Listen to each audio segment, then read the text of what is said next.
Dr. Sarah Martinez had always believed that her hands were meant to save lives, not take them. Growing up in a small Texas town, she watched her grandfather tend to wounded animals on their ranch, his gentle touch bringing comfort to creatures in pain. This early exposure to healing shaped her entire worldview, leading her through medical school and into the Navy as a combat medic. At 28, Sarah had already served 2 tours in Afghanistan, earning respect from soldiers who initially questioned whether a woman could handle the brutal realities of battlefield medicine.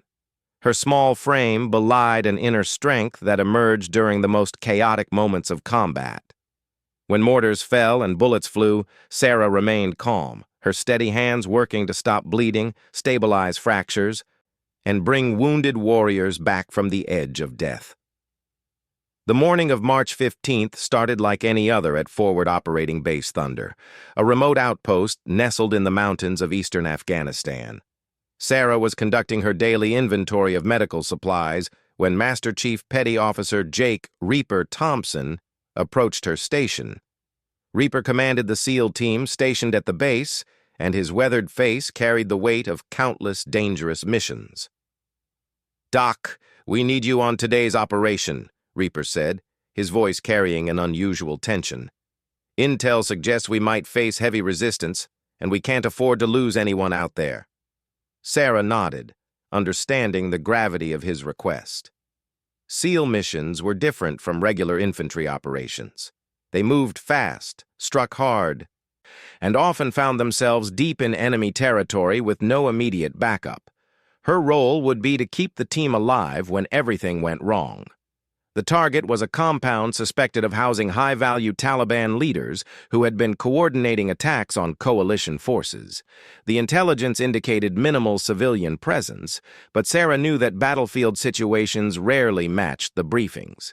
She packed her medical kit with extra blood-clotting agents, morphine, and emergency surgical supplies, knowing that every ounce of weight mattered on this type of mission. As the team prepared for departure, Sarah noticed something different in the SEALs' demeanor. These were men who typically joked and maintained light conversation before missions, using humor to manage pre-combat stress. Today, they were unusually quiet, methodically checking their weapons and gear with intense focus. Petty Officer Mike "Falcon" Rodriguez, the team's designated marksman, was cleaning his rifle for the 3rd time.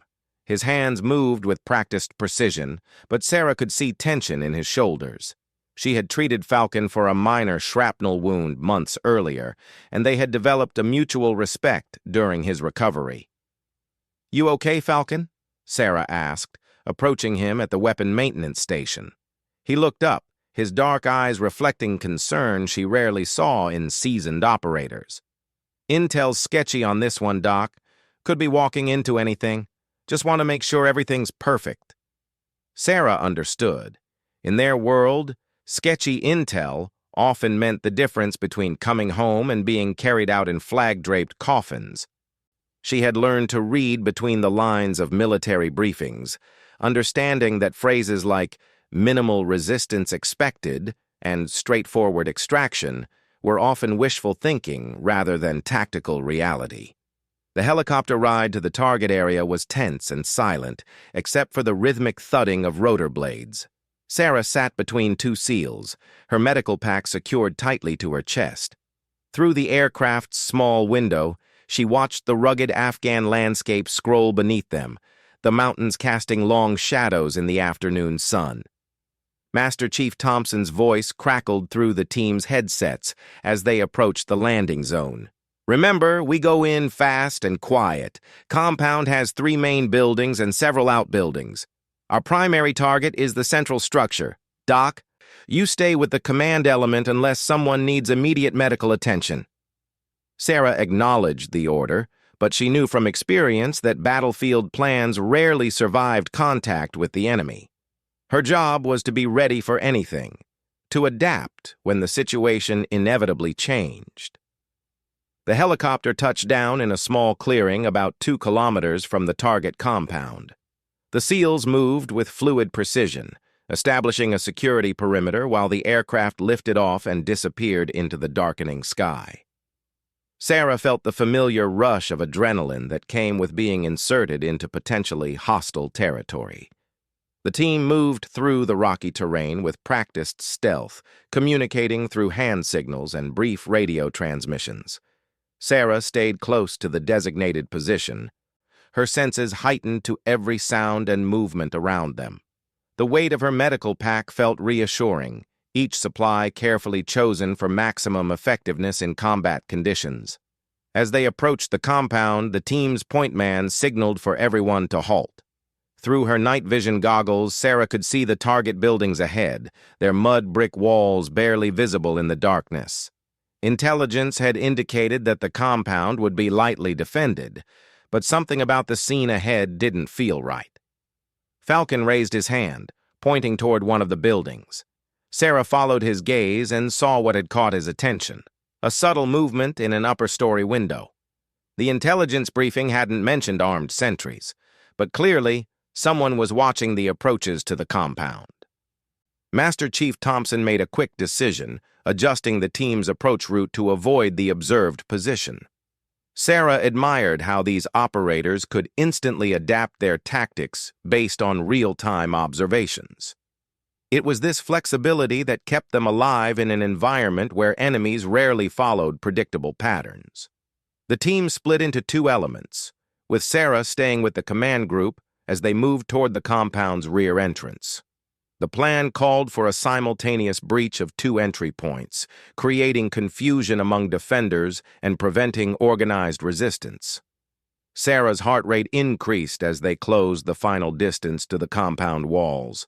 This was the moment when careful planning met chaotic reality, when months of training and preparation faced their ultimate test. Her fingers unconsciously checked the position of her medical supplies, ensuring she could access critical items quickly if needed. The lead SEAL reached the compound wall and signaled that the area was clear for the final approach. Sarah followed close behind, her boots silent on the rocky ground. Everything depended on maintaining the element of surprise for just a few more minutes. Then, without warning, the night exploded into violence that would test every skill Sarah had learned and push her beyond anything she had ever imagined possible. The mission that was supposed to be straightforward had just become a fight for survival that would change her life forever. Automatic weapon fire erupted from multiple positions around the compound, muzzle flashes illuminating the darkness like deadly lightning. The intelligence had been catastrophically wrong. Instead of a lightly defended target, the SEALs had walked into a heavily fortified stronghold filled with experienced fighters ready for battle. The first burst of enemy fire struck the wall inches from Sarah's head, sending fragments of concrete and dust into the air. Her training kicked in immediately, and she dropped to the ground, pressing herself against the compound's outer wall while scanning for wounded team members. Master Chief Thompson's voice cut through the chaos over the radio. "Contact front! Multiple shooters in elevated positions! Alpha team, find cover and return fire!" Sarah could see muzzle flashes coming from at least 3 different buildings within the compound. The enemy had clearly anticipated their arrival and prepared an ambush. Instead of surprising sleeping targets, the SEALs now found themselves pinned down by coordinated defensive fire from prepared positions. Petty Officer Rodriguez moved along the wall, seeking a position where he could engage the enemy snipers. Sarah watched him advance, noting the careful way he moved despite the incoming fire. His training as the team's designated marksman made him their best hope for neutralizing the elevated threats that were keeping them pinned down. A sharp crack echoed across the compound, different from the automatic weapon fire that had been dominating the firefight.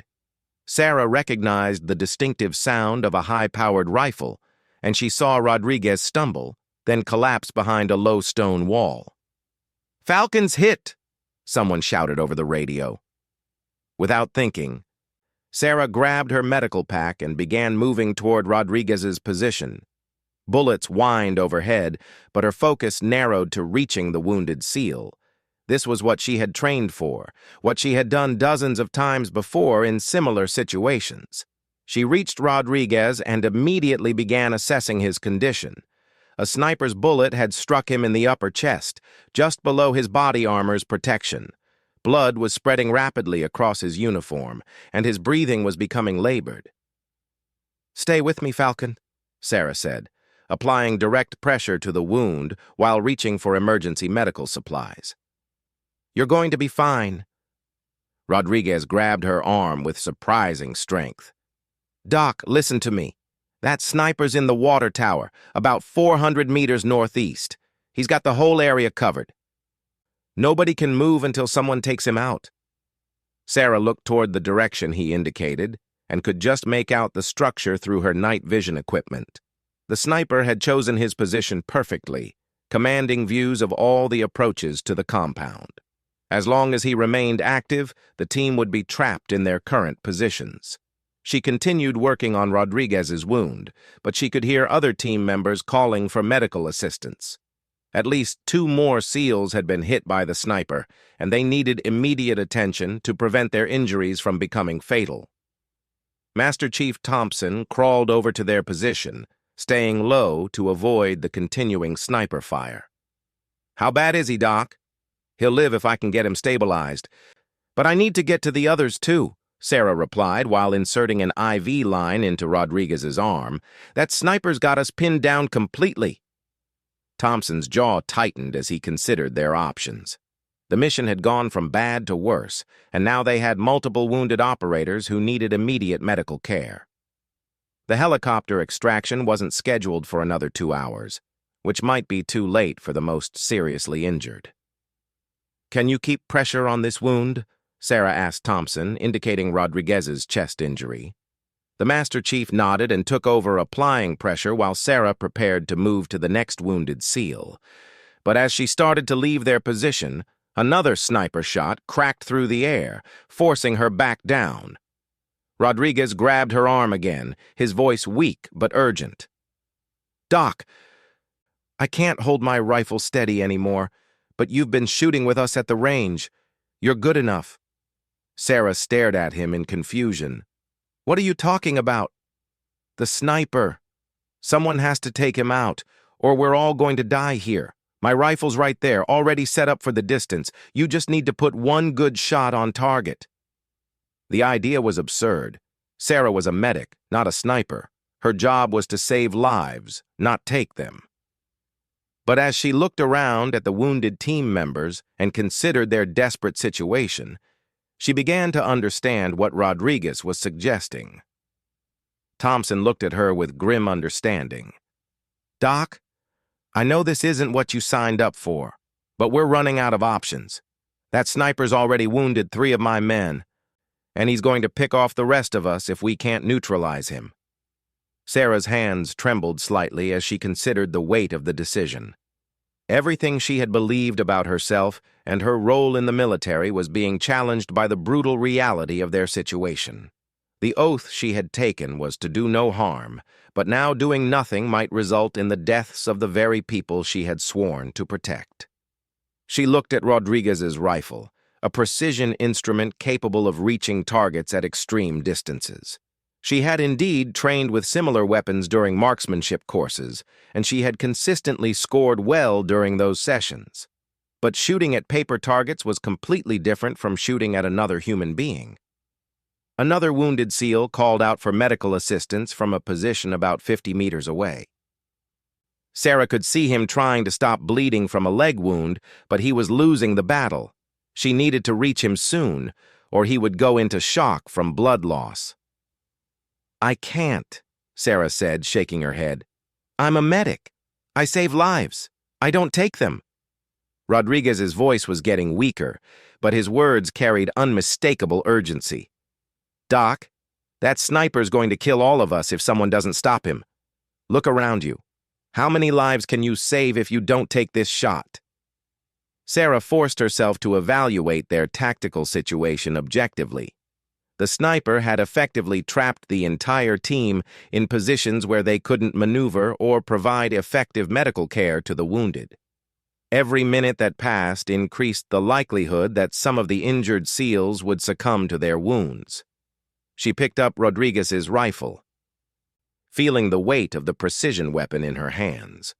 The scope was already adjusted for the approximate distance to the water tower, and she could see the sniper's position clearly through the optics.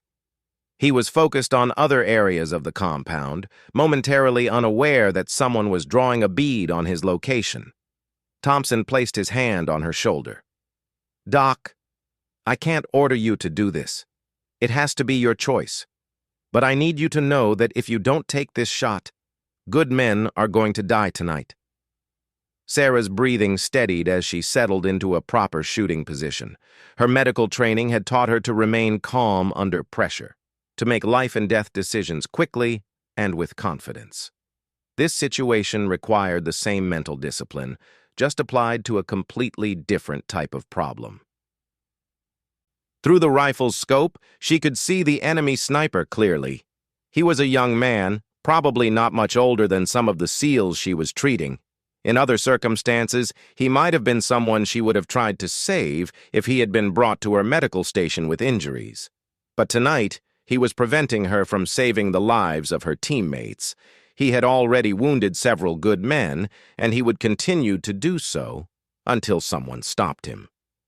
The moral complexity of the situation was almost overwhelming, but the tactical reality was crystal clear.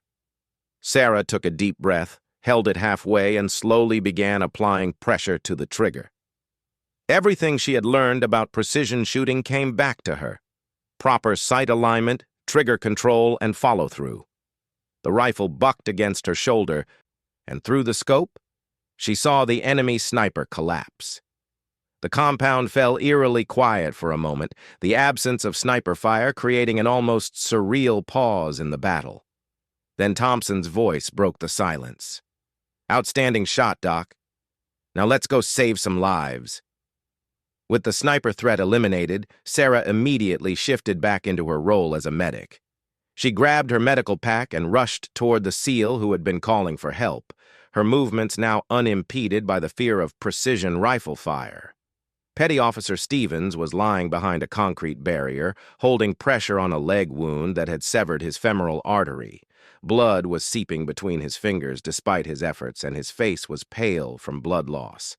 Sarah dropped to her knees beside him and immediately took control of the bleeding. "I've got you. Stevens, just stay calm and let me work," she said, applying a tourniquet above the wound while simultaneously preparing an IV line. Her hands moved with practiced efficiency, falling back into the familiar rhythm of emergency medicine that had defined her military career. The rest of the firefight continued around them, but with the sniper eliminated, the SEALs could now maneuver effectively against the remaining enemy positions. The sound of coordinated gunfire indicated that Thompson was leading assault elements against the buildings where automatic weapons were still engaging them.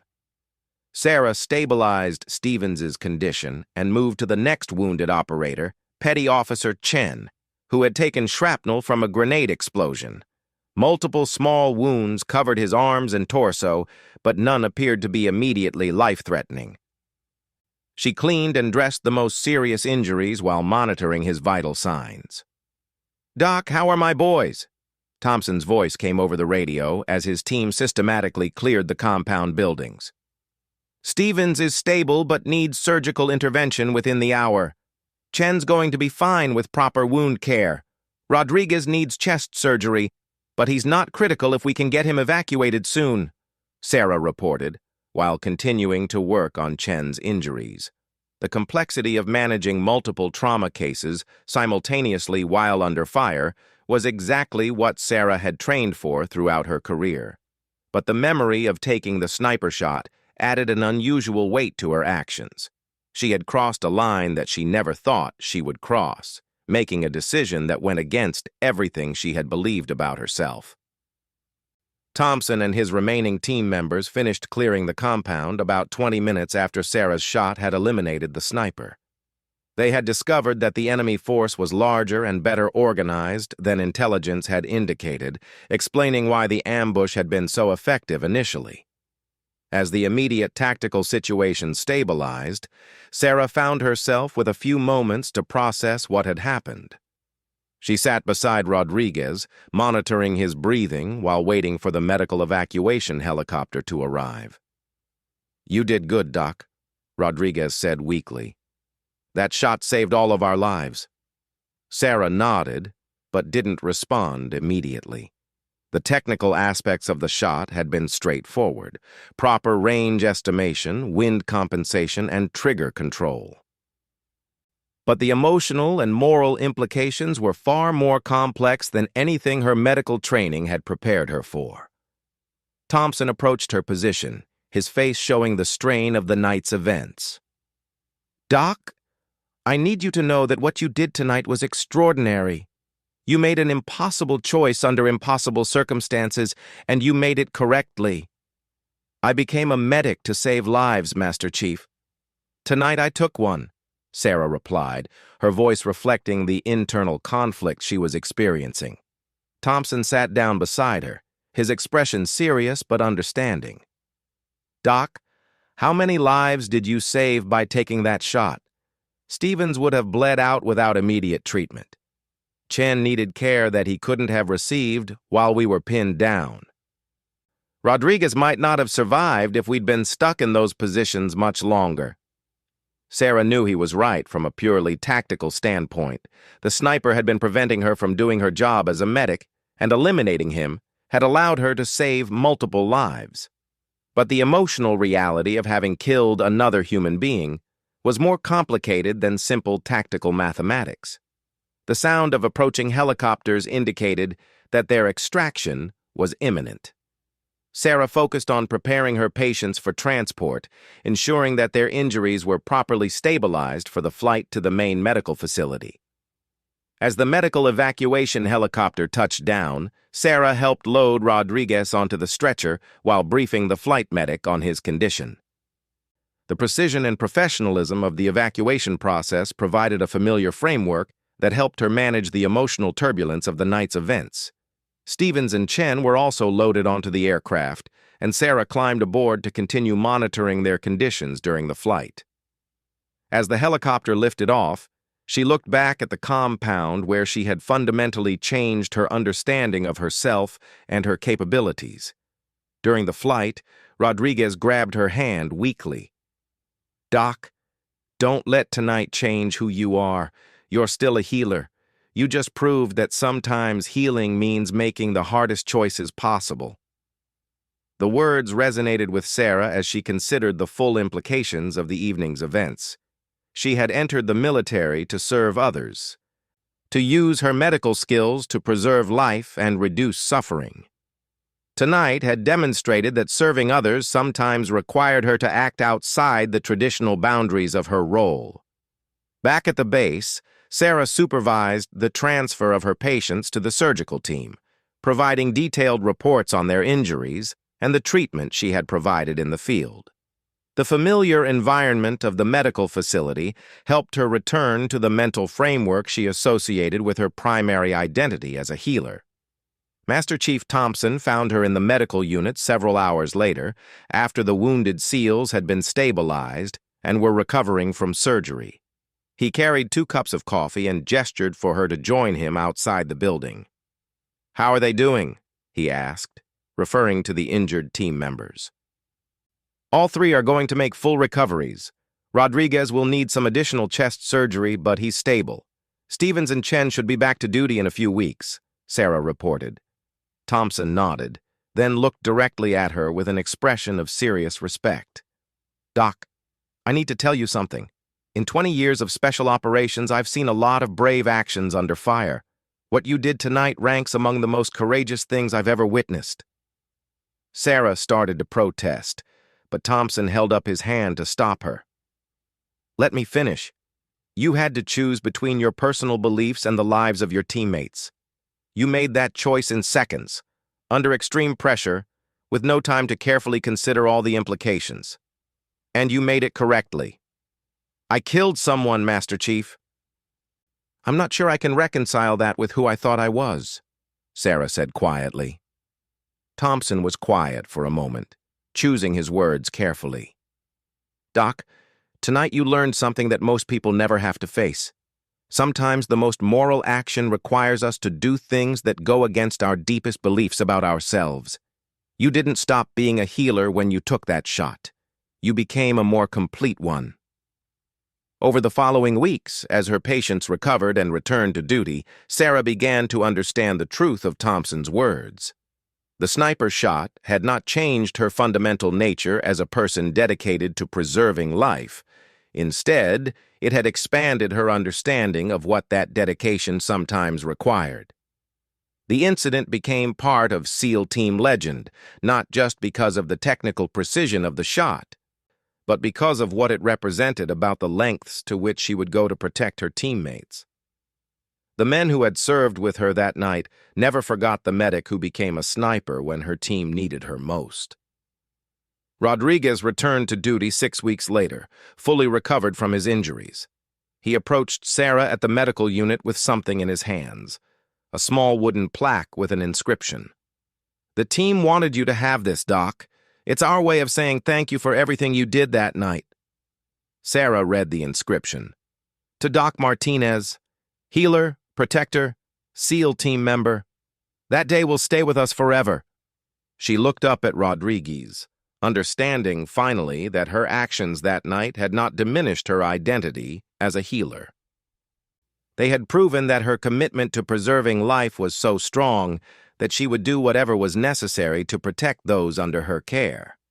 The plaque found a place on her desk next to her medical certificates and awards. It served as a daily reminder that serving others sometimes required her to act beyond the traditional boundaries of her role, and that true healing sometimes demanded the most difficult choices imaginable.